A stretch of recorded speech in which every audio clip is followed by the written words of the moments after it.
CRAM se coopera com a instituição e o Ministério relevante será identifica funcionário público, nem envolve a prática GAM no lugar.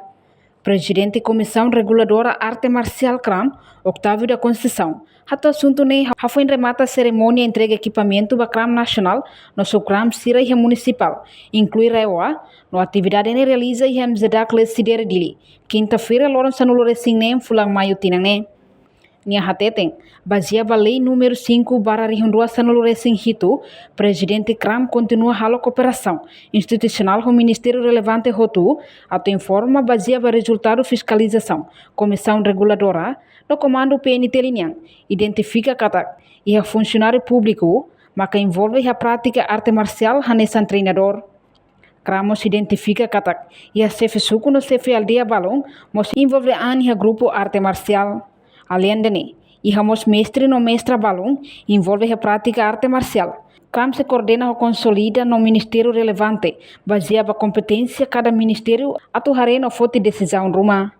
A lei número 5/2017, né, se continua a cooperação institucional com ministérios relevantes sototo para tu informa baseia para resultado refiscalização Comissão Reguladora Arte Marciais ou Comando Geral PNT identifica catak e a funcionários públicos que damos maka envolve a prática arte marciais nos treinadores e a moça fisuco se aldeia ser nevema que envolve direita e a prática arte marciais e a moça mestre sira professores sir nevemos maka prática arte marciais. A mim se coordena, a mim se consolida, a mim se informa ministérios relevantes outro baseado a competência cada ministério atuará e a probabilidade para a decisão Roma vai ser minha membros será calai.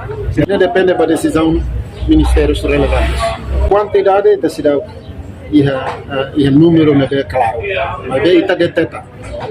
Repete tanto, ita deteta e ita hatena. CRAM hatena. Membro do governo não pratica arte marciais. CRAM se informa Ministro da Juventude e Desporto para apresentar para o Conselho Ministro e nem competência própria Primeiro-Ministro. Comissão Reguladora Arte Marciais só bem informa de fornir-se parecer favorável para o Conselho Ministro. Decisão e a vamos. Tuir Octávio, nesse informa para o Ministério da Juventude e Desporto, onde apresenta fala para o Conselho Ministro, também competência própria Primeiro-Ministro Niang. Reportagem Melania Conceição, Televisão Timor-Post. Janela Informação ba Emogoto. Atua tem informação atual dia Clio.